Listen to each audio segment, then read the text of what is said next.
जय मसीह की। मैं आपका भाई पास्टर प्रदीप कुमार आज आपके साथ परमेश्वर के वचन को फिर से एक बार शेयर करने आया हूँ। और आज परमेश्वर का वचन जो मैं आपके लिए लेकर के आया हूँ वो ये है कि परमेश्वर का आशीषित जन कैसा होता है। इसका मतलब ये है कि आत्मिक और आशीषित व्यक्ति का चरित्र और उसका स्वभाव कैसा होगा। बहुत सारी बातें आज हम इस वीडियो के अंदर करने जा रहे हैं, सीखने जा रहे हैं, और मैं पूरा विश्वास करता हूँ कि ये हो सकता है बहुत बड़ी भीड़ के लिए नहीं सही, लेकिन आप जो इसे सुन रहे हैं आपके लिए बहुत काम की चीज़ है। आइए परमेश्वर के वचन में आगे बढ़ने से पहले हम एक प्रार्थना मांगे कि परमेश्वर इस वीडियो को और इस वचन को हर एक के लिए लाभदायक बना दे। आइए प्रार्थना करते हैं। यीशु मसीह, आपके नाम से प्रार्थना करते हैं कि जब हम इस समय इस वचन के अंदर जाने वाले हैं और वचन के अंदर से सीखने वाले हैं, प्रभु आप इसे हम सब सुनने वालों के लिए आशीष का कारण बना दें। होने दें ऐसा परमेश्वर कि ये वचन जो भी व्यक्ति सुनता है उसके जीवन के अंदर यीशु मसीह के प्रति प्रेम और भक्ति बढ़ती चली जाए और वो एक नया ही मनुष्य बन जाए। यीशु के नाम से मांगता हूँ, आमीन। जैसा मैंने आपको बताया कि आशीषित व्यक्ति के क्या गुण हैं, आज हम इस बारे में बात करेंगे। तो मैं इस बारे में बात करने के लिए एक विषय जो आपके साथ शेयर करना चाहता हूँ वो ये है कि एक धन्य व्यक्ति किन बातों से खुश होता है, किन बातों का उसको ज़्यादा ख्याल रहता है। तो वचन की ओर चलते हैं और देखते हैं क्या क्या लिखा हुआ है। और मैं आपके साथ सबसे पहले शेयर करना चाहता हूँ भजन संहिता अध्याय 1 और वचन 1 और 2 में मैं आपके साथ इसे पढ़ूँगा और देखते हैं हम क्या क्या सीखते हैं। लिखा है अध्याय 1 भजन संहिता वचन 1, blessed is the one who does not walk in step with the wicked, or stand in the way that sinners take, or sit in the company of mockers। परमेश्वर का वचन कहता है कि वो व्यक्ति, वो इंसान खुश है, वो इंसान धन्य है जो दुष्टों के जैसे नहीं चलता है, जो दुष्टों के जैसे अपने चाल चलन को नहीं रखता है, न उनके मार्गों में नहीं जाता है, आगे लिखा है, ना ही पापियों के मार्ग में खड़ा होता है। फिर आगे कहता है ना ही ठट्ठा उड़ाने वाले, मजाक उड़ाने वाले लोगों के साथ बैठता है। परंतु परमेश्वर का ये आशीषित जन क्या करता है। वचन 2, but whose delight is in the law of the Lord, और तोरा ऑफ द लॉर्ड, और the word of the Lord. हम इसको समझ सकते हैं कि उसका आनंद और उसकी खुशी परमेश्वर के विधि और उसके नियमों में है। यही आज के संदेश का सबसे महत्वपूर्ण विषय है। क्या आप परमेश्वर के विधियों से आनंदित हैं? एक आनंदित व्यक्ति कैसा दिखाई देता है? एक आनंदित आदमी अगर जो परमेश्वर की विधियों से खुश है तो वो उन विधियों को प्यार करता है। हम जब परमेश्वर की आज्ञा को प्यार करने की बात करते हैं तो इसका एक सीधा सरल जो उदाहरण आता है वो ये आता है कि हम उन विधियों को मानते हैं। प्रभु यीशु ने इस बारे में कहा था कि यदि तुम मुझसे प्रेम करते हो तो मेरी आज्ञाओं को मानोगे।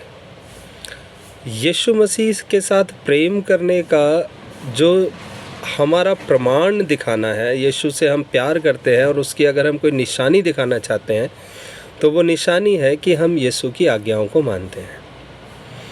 यदि हम यीशु से प्यार करने की बात कहते हैं, हम इस बात का दावा करते हैं, हम इस बात की गवाही देते हैं कि हम यीशु के विश्वासी हैं और हमारे कर्मों के द्वारा हम उसकी आज्ञाओं को तोड़ रहे हैं, तो ये बात साबित नहीं होती है कि हम यीशु से प्यार करते हैं।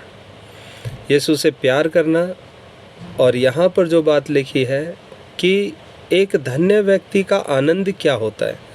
उसका आनंद दुष्ट की संगति नहीं होता, उसका आनंद पापियों की संगति नहीं होता, उसका आनंद ठट्ठा करने वालों की संगति नहीं होता, पर उसका आनंद इस बात में होता है कि वो परमेश्वर की विधियों में खुश रहता है।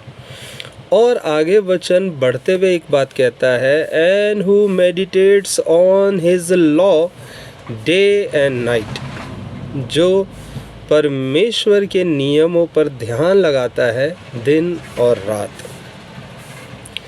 ये एक भक्त व्यक्ति की पहचान है, एक धन्य व्यक्ति की पहचान है, एक हैप्पी मैन की पहचान है कि उसका ध्यान जो है वो परमेश्वर के नियमों पर लगा रहता है रात और दिन। आज मैं विश्वासी भाई बहनों से बात कर रहा हूँ जो लोग परमेश्वर की व्यवस्था को साल में एक बार पढ़ते हैं साल में एक बार बाइबल को निकालते हैं। ऐसे हैं विश्वासी। कुछ विश्वासी ऐसे हैं जो 6 महीने में एक बार परमेश्वर के वचन को देखते हैं। कुछ ऐसे भी हैं जो महीने में एक बार देखते हैं। कुछ ऐसे हैं जो सिर्फ हफ्ते में एक बार देखते हैं। क्या यही हमारा आनंद है परमेश्वर के साथ? क्या यही हमारी खुशी और मसीही आत्मिकता है परमेश्वर के साथ? इस बात को आज जांचने की ज़रूरत है कि मैं परमेश्वर का आशीषित व्यक्ति हूँ या नहीं हूँ। क्या जीवन भर कोई मुझे सिखाता ही रहेगा तभी मैं सीखूँगा, या मेरे हृदय में खुद इस बात की इच्छा उत्पन्न होती है कि मैं परमेश्वर के वचन से लिपटा रहूं और परमेश्वर के वचन से मोहब्बत करूं, उसके वचन से प्यार करूं, उसकी विधियों से प्यार करूं, यीशु से प्यार करूं, तो उसकी आज्ञाओं से भी प्यार करूं। बहुत साल पहले मैंने सुना था कहीं पर, तो एक पास्टर वचन बता रहे थे और उन्होंने बोला कि कुछ विश्वासी लोग ऐसे होते हैं जो असली होते हैं। तो उन्होंने बोला असली का मतलब वो है जिसे धक्का दे करके नहीं चलाना पड़ता है, वो मसीह में बढ़ता है। और कुछ विश्वासी ऐसे होते हैं जो फसली होते हैं, मतलब जब मौसम आएगा फसल उग जाएगी। तो ऐसे ही होता है, मौसम आता है तो वो विश्वासी लोग आ जाते हैं, चर्च भर जाता है, कलीसियाएँ ओवरफ्लो होने लगती हैं। क्रिसमस आने दो, आप देखोगे जो विश्वासी पूरे साल नहीं दिखाई दिया वो क्रिसमस वाले दिन दिखाई देगा। बाकी पूरे साल उसने क्या करा, उसने कितनी आज्ञाओं को माना? क्या संगति करना परमेश्वर की विधि में है? क्या संगति में जाना परमेश्वर के नियम के अंदर है या परमेश्वर की इच्छा के अंदर है? बहुत बार लोग कहते हैं हम तो व्यवस्था में नहीं हैं। ठीक है, आप व्यवस्था में नहीं हो, लेकिन क्या आप यीशु मसीह के व्यवस्था में हो?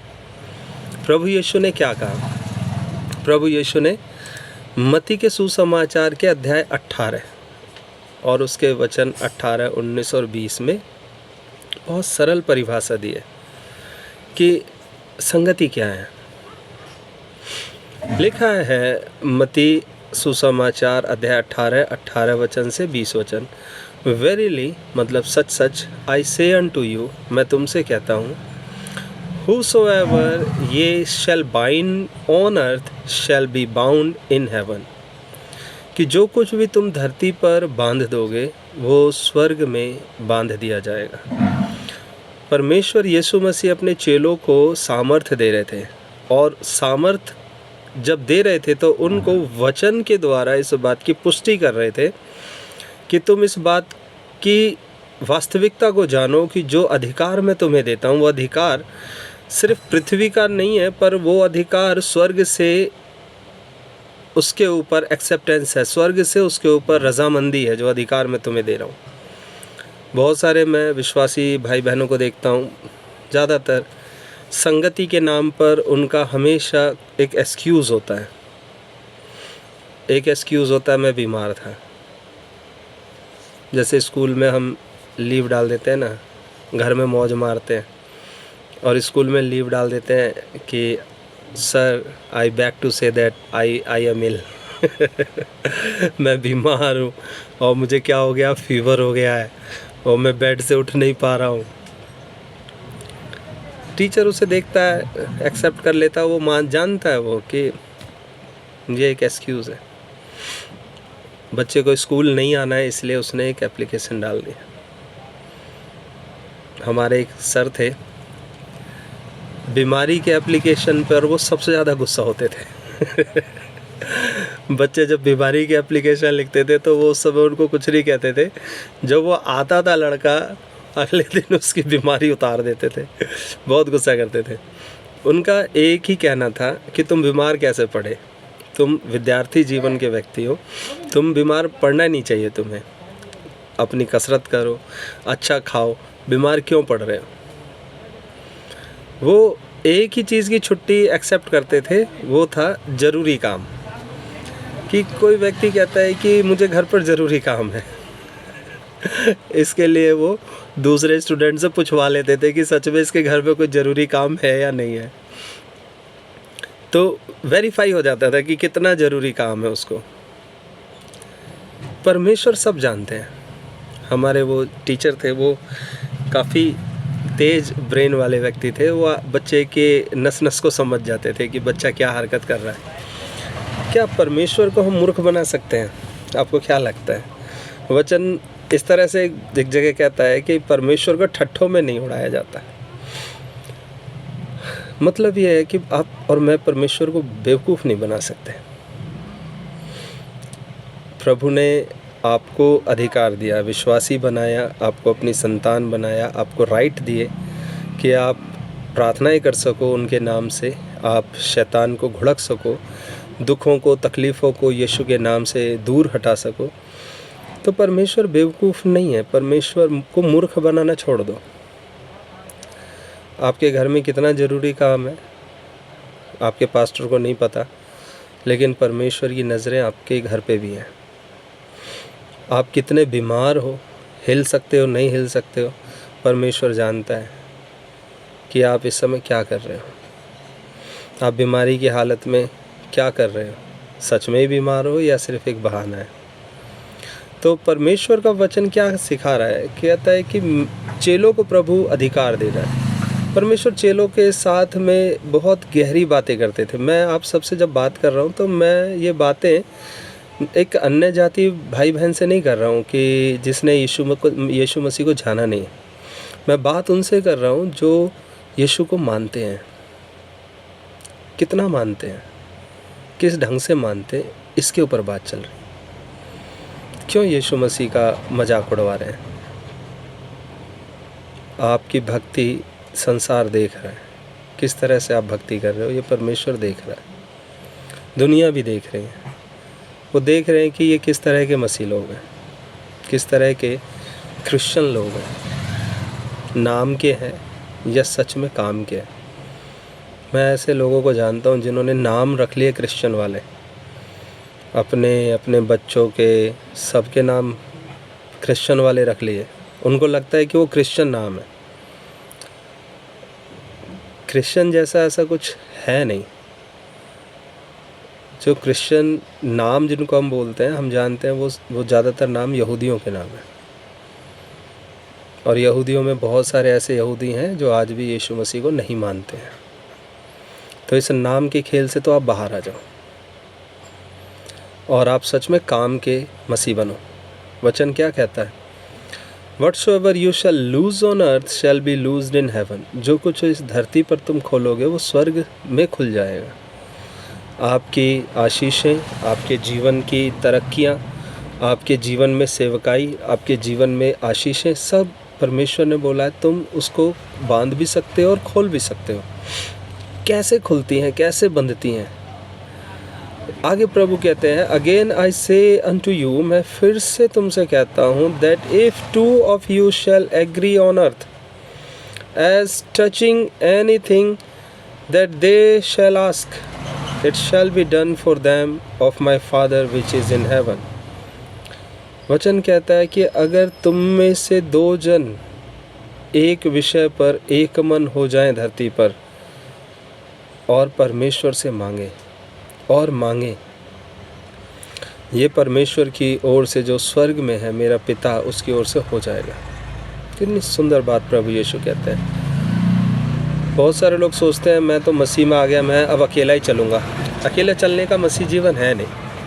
अगर आप अकेले ही चलने की सोच रहे हो तो इसका मतलब यह है कि आप खाली हाथ परमेश्वर के भवन में जा रहे हो। अगर आप अकेले हो और आपको दुनिया ने अकेला कर दिया है तो कोई बड़ी बात नहीं है। आप नए लोगों को बचाओ और अपनी संगति को आप बनाओ।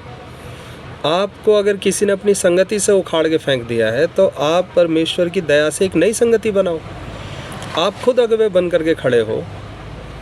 वचन यही सिखा रहा है, 2 जन बनो, 1 जन से बढ़ो आगे। आपके तकलीफ़ों को आप अपने अंदर ही रख के बैठे हुए हैं। कलीसिया में आप जाते नहीं हैं। आपको लगता है कलीसिया में क्या करेंगे जा कर के, वहाँ क्या हो जाएगा। बहुत कुछ हो जाएगा मेरे भाई। वचन कहता है अगर 2 जन एग्री हो जाएं और परमेश्वर से मांगें एक मन के लिए तो स्वर्ग से हो जाएगा। बहुत कुछ हो जाता है कलीसिया में। और कलीसिया होती कितने लोगों की है? बहुत बार लोग इसके भी बारे में भ्रम में होते हैं कि एक बड़ी कलीसिया और एक छोटी कलीसिया। बड़ी और छोटी कलीसिया की अवधारणा से आप बाहर निकलो। छोटी कलीसियाओं से ही बड़ी कलीसियाओं का जन्म होता है, इसलिए इन बातों के अंदर मत फंसो। यीशु ने आगे इस बारे में सिखाया है। वचन 20 में लिखा है 4 इसलिए where 2 or 3 are gathered together in my name, लिखा है 2 और 3, 2 या 3। 2 या 3 नंबर मैं शुरू से सुनता आ रहा हूँ और मैंने भी अपनी कलीसिया में इस बात को बहुत बार रिपीट करा, हजारों बार रिपीट करा है कि 2 या 3 वो सबसे छोटी संख्या है संगति की जो कोई व्यक्ति इकट्ठा हो सकता है। प्रभु यीशु ने कोई बोझ नहीं डाला किसी भी विश्वासी के ऊपर कि 20 इकट्ठे होना, 15 इकट्ठे होना, 50 इकट्ठे होना, 200 इकट्ठे होना। प्रभु ने बोला 2 या 3। क्या बात, क्या रहस्य है इसके पीछे कि परमेश्वर एक छोटी से छोटी संगति की भी वैल्यू करता है, लेकिन आप वैल्यू नहीं करते। आपको दिखेगा यहाँ तो 2 ही आदमी हैं। बहुत साल पहले एक स्टूडेंट था, उसने एक बहुत अच्छी बात कही थी मुझसे। मैंने उन्हें बुलाया था संगति में, बड़े बच्चे थे, उन्होंने आए तो उस समय में ज़्यादा लोग कलीसिया में आए नहीं थे, तो मैं थोड़ा एम्बैरेस फील कर रहा था। मुझे लगा नए लोगों को बुलाया है मैंने और हमारे ही लोग नहीं आए अभी तक। मैंने उनसे बोला कि अभी तो लोग नहीं आए हैं, थोड़ी देर में आ जाएंगे, कंफर्टेबल फील होगा आपको। ऐसा मुझे ऐसा लग रहा था कि मैं ऐसा बोलूं। सामने वाले व्यक्ति ने मुझे जवाब दिया कि भैया हम भीड़ को देखने नहीं आए हैं। कितना खूबसूरत उत्तर था कि हम भीड़ को देखने के लिए नहीं आए हैं, हम यीशु मसीह के लिए आए हैं। ये चीज़ आज तक मेरे आत्मा में ऐसे ही मुझे याद आती है कि 2 या 3 तो यीशु के नाम से इकट्ठे होंगे ना। आप लोग 2 या 3 संख्या में तो इकट्ठे हो सकते हैं ना। प्रभु कहता है मेरे नाम से इकट्ठे होते हैं, there am I in the midst of them, वहाँ उनके बीच में मैं हूँ, मैं विराजमान हूँ। ये संगति के लिए प्रभु यीशु मसीह ने हम सबको सिखाया है। मैं बताऊँ आज क्या हो रहा है। आज लोग चर्चों में नहीं जाते हैं। कब जाते हैं? जब बीमार पड़ जाते हैं। कब जाते हैं? जब कोई दुख आ पड़ता है, कोई परीक्षा आ पड़ती है और परमेश्वर के इस वचन की अवहेलना कर रहे हैं। इब्रानियों की किताब के अंदर एक वचन है, हम इसे पढ़ेंगे। इब्रानियों अध्याय 10 और वचन 25। देखिए यहाँ क्या लिखा है। बहुत सारे वचन हैं, हम बहुत सारे वचनों में जा सकते हैं, बातें कर सकते हैं, पर कुछ वचनों को हम यहाँ लेंगे। लिखा है not forsaking the assembling of ourselves together, आपस में इकट्ठा होना मत त्यागो। नॉट forsaking, क्यों त्याग देते हैं लोग आपस में इकट्ठा होना? पहली बात, क्योंकि परमेश्वर की संगति को कम महत्व देते हैं। उनको लगता है कि शायद उनका ये समय किसी और काम में आ सकता है। या तो परमेश्वर को महत्व नहीं देते अपने समय को ज़्यादा महत्व देते हैं या फिर अपने आराम को ज़्यादा महत्व देते हैं, अपने मनोरंजन को, एंटरटेनमेंट को ज़्यादा महत्व देते हैं। एक दोस्त था, उसकी शादी थी और उसने अपने एक मित्र को इनवाइट किया कि मेरी शादी में चलो। उसके मित्र ने कहा कि मैं चर्च जाऊंगा भाई, संडे पड़ रहा है तो मैं नहीं आ पाऊंगा, बाकी तुम जाओ और ठीक से हो सब काम। तो वो दोस्त उसका प्रार्थना में चला गया और बाकी जो उसके और दूसरे थे दोस्त, वो तो बारात में गए, शादी में गए, बारात में गए। वहाँ कुछ 2 लड़कों ने बहुत शराब पी ली, मार पिटाई हुई, काफ़ी कुछ हुआ। तो हम देखते हैं संसार में इस तरह की मौज मस्ती है। लोग बारात में क्यों जाते हैं, क्यों गए थे, और वो लड़का प्रार्थना में क्यों गया? दोनों की अपनी अपनी प्राथमिकताएं हैं। एक ने बोला मैं खुश हूँ, तेरी शादी है, मेरे ना होने से भी शादी तो होगी, और वो प्रार्थना में चला गया क्योंकि उसे मालूम था अगर मैं प्रार्थना में नहीं जाऊँगा तो परमेश्वर की सेवा कौन करेगा। आप परमेश्वर की सेवा करने चर्च जाते हो या सेवा करवाने जाते हो? अगर आप सेवा करवाने जाते हो तो आपको कोई फ़र्क नहीं पड़ेगा कि आप चर्च से आज छुट्टी कर लो या कहीं और चले जाओ। अगर आप सेवा करने जाते हो तो आपको फ़र्क पड़ेगा कि अगर आप नहीं जाओगे तो कौन सेवा करेगा। ये बातें बहुत महत्वपूर्ण हैं। प्रभु का वचन कहता है संगति में इकट्ठा होना ना छोड़ो, आपस के अंदर के जो भेदभाव है उनको मिटाओ। बहुत सारे कारण हैं परमेश्वर के नाम में। हम और भी इस बारे में चर्चा करेंगे, पर एक बहुत बड़ी बात यहाँ पर मेरे को समझ में आती है कि आपकी प्राथमिकता क्या है। आप सेवा करने जा रहे हो या सेवा करवाने जा रहे हो?